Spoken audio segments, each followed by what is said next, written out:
نحمده ونصلي ونسلم على رسوله الكريم اما بعد فاعوذ بالله من الشيطان الرجيم بسم الله الرحمن الرحيم الحج اشهر معلومات فمن فرض فيهن الحج فلا رفث ولا فسوق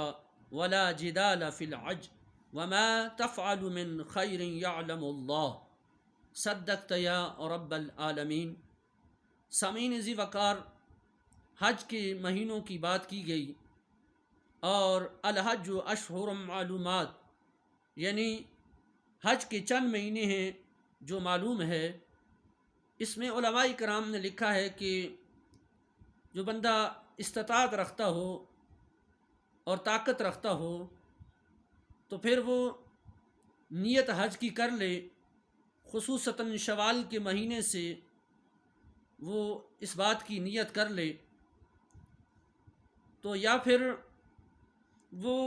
شوال کے مہینے سے اپنی نیتوں کو جس وقت وہ باندھ دیتا ہے تو وہ بیت اللہ شریف کے اندر ہے یا حرم شریف کے اندر ہے یا مکہ مکرمہ کے اندر ہے یا کہیں کسی بھی ملک کے اندر ہے۔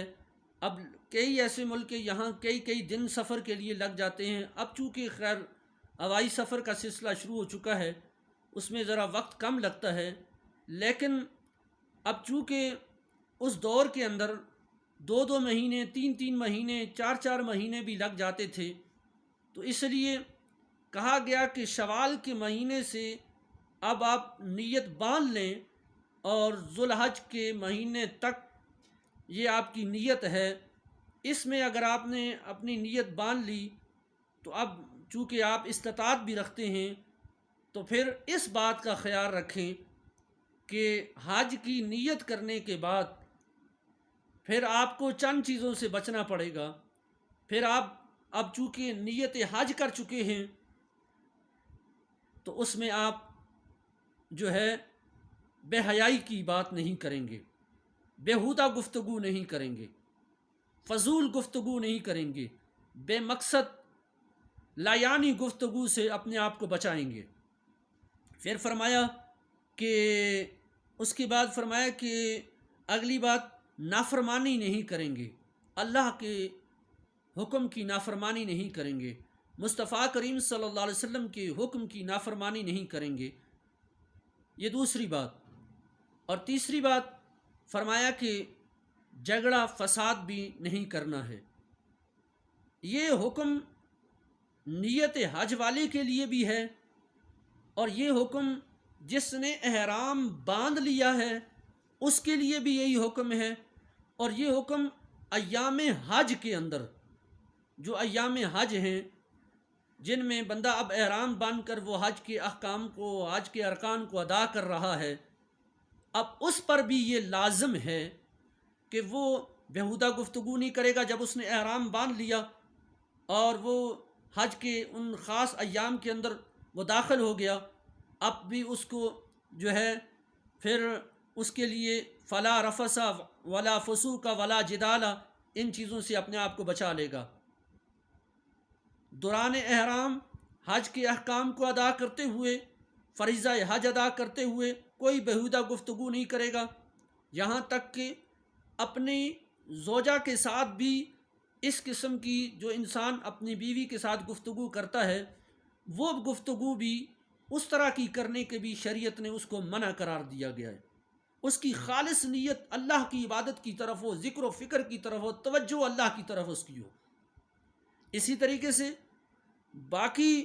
جو نافرمانی والے کام ہیں وہ وہاں جس چیز سے منع کیا کہ یہ کام حج کے دوران نہیں کرنے ہیں، ان نافرمانی کاموں سے بھی جو اللہ کے ہاں پسندیدہ کام نہیں ہیں، ان دونوں میں حکم منع کیا گیا ہے۔ جیسے رمضان کے اندر کھانا پینا منع ہے، ایک بات ہے، رمضان کے اندر بہت ساری چیزوں کے احکامات منع ہیں۔ اسی طرح حج کے مخصوص ایام میں کچھ چیزوں کو منع کر دیا گیا ہے، ہوتے وہ حلال ہے، جیسے شکار وغیرہ ہے، باقی چیزوں کے بارے میں ہے، تو ان میں ان چیزوں سے بچنا ہے۔ نہیں بچو گے تو یہ اللہ کی نافرمانی ہوگی، اور پھر نافرمانی جو ہے پھر وہ حج کی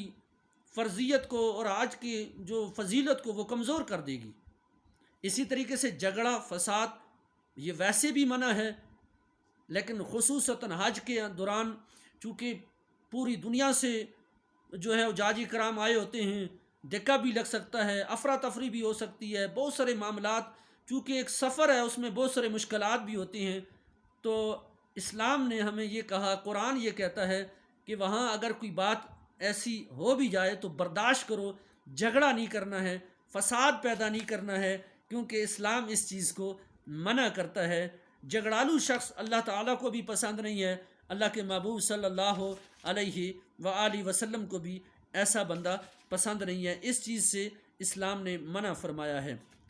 آئیے آپ کے سامنے میں نبی پاک صلی اللہ علیہ وآلہ وسلم کی ایک حدیث مبارکہ جو ہے وہ مشکاۃ شریف کے اندر یہ حدیث ہے کہ حضور نبی پاک صلی اللہ علیہ وآلہ وسلم کا ارشاد ہے کہ جو شخص اللہ کے لیے حج کرے، یعنی اس کی خالص نیت اللہ کے لیے ہو. اب ایسا نہ ہو کہ وہ تجارت کی غرض سے جائے اور سوچے چلو جی حج کر لوں، وہ کاروبار کی نیت سے جائے تو سوچے چلو جی حج بھی کر لوں. اب اس کی یہ نیت تو نہیں ہوئی، خالص اللہ کے لیے اس نے حج کیا، اور اس حج کے دوران اس نے رفث یعنی فحش بات نہیں کی، اس نے نافرمانی والا کوئی کام نہیں کیا، اس نے جھگڑا نہیں کیا. تو فرمایا وہ حج سے ایسے واپس لوٹا جیسے ماں کے پیٹ سے جنا ہوا بچہ ہے. اللہ اکبر. یعنی پتہ یہ چلا کہ قرآن مجید کی وہ آیہ کریمہ کہ جس کے اندر حکم آیا کہ جب حج کے ایام ہوں تو اس میں نافرمانی بھی نہ ہو، بے حیائی والا کام بھی نہ ہو، جھگڑے والا کام بھی نہ ہو.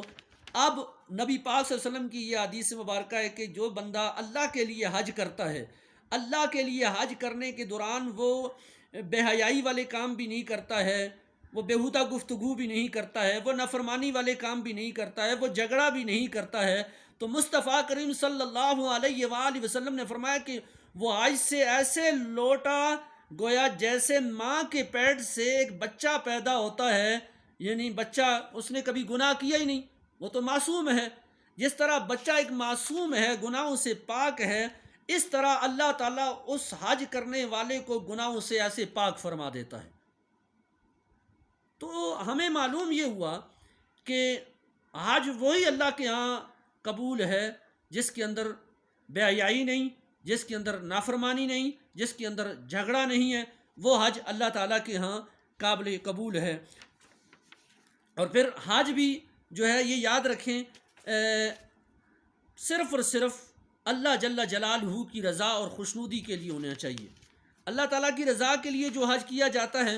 وہی حج یقینی بات ہے کہ اللہ کے ہاں قابل قبول ہے. اور اگر حج میں دنیاوی غرض ہو، شہرت ہو کہ لوگ مجھے حاجی کہیں، حج اس لیے کیا جائے کہ تاکہ لوگوں کے اندر جو ہے میں مشہور ہو جاؤں، تو پھر وہ حج اللہ کے لیے نہیں ہے. اور جو حج اللہ کے لیے نہیں ہے وہ اس کے پھر کوئی ثواب بھی نہیں ہے، اس حج کی کوئی برکت بھی نہیں ہے. اس لیے حج اللہ کے ہاں وہی قبول ہے جو بندہ رب تعالیٰ کی رضا کے لیے وہ حج کرتا ہے. جیسا کہ ہمیں احادیث مبارکہ کے اندر یہ باتیں ملتی ہیں کہ قبولیت والا خیر والا عمل وہی ہے حج کے اندر جو خالصتاً اللہ تعالیٰ کی رضا کے لیے ہو. اور جس وقت وہ عمل اللہ تعالیٰ کی رضا کے لیے ہوگا تو حدیث مبارکہ کے اندر آتا ہے کہ جس طرح ایک جہاد کرنے والے کو اللہ تعالیٰ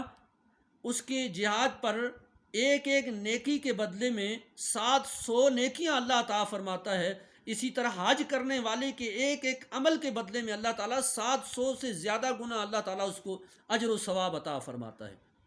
اور پھر اگر ہم قرآن مجید یا احادیث مبارکہ میں غور کریں تو ہمیں احادیث مبارکہ کے اندر نظر آتا ہے کہ فلاں بندے اتنی شفاعت کریں گے قیامت کے دن، حافظ قرآن 10 بندوں کی شفاعت کریں گے. تو ایک حاجی جس نے اللہ کے لیے حج کیا،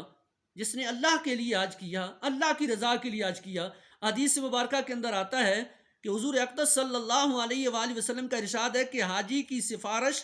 400 گھرانوں میں مقبول ہوتی ہے. یا یوں سمجھیے کہ 400 آدمیوں کے بارے میں حاجی کو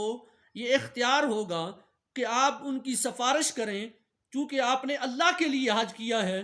تو اللہ تعالیٰ فرمائے گا تو نے میرے لیے حج کیا ہے، میرے لیے تو نے جو ہے نافرمانی کے کاموں سے بچا، تو اس وقت قیامت کے دن حاجی کو یہ اختیار ہوگا کہ تو 400 گھروں کا انتخاب کر لے، جس کو تو چاہتا ہے میں تیری سفارش قبول کر کے اس کو جنت میں داخل فرما لوں گا۔ کتنی بڑی سعادت کی بات ہے۔ اور حاجی اپنے گناہوں سے، پھر حضور صلی اللہ علیہ وسلم نے فرمایا کہ اس لیے کہ وہ حاجی گناہوں سے ایسے پاک ہو جاتا ہے کہ جس طرح اس کی آج ہی پیدائش کا دن ہے،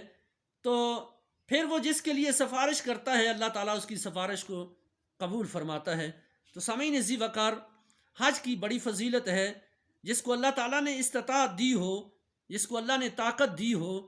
تو وہ ضرور اللہ کے گھر کا زیارت کرے، وہ حج جیسے عظیم فریضے کو ادا کرے۔ اللہ سے دعا ہے اللہ تعالیٰ ہمیں صحیح معنوں میں حج کے احکام کو ادا کرنے کی توفیق عطا فرمائے۔ اللہ تعالیٰ ہمیں بھی آج کی شہادت نصیب فرمائے۔ وما توفیقی الا باللہ العلی العظیم۔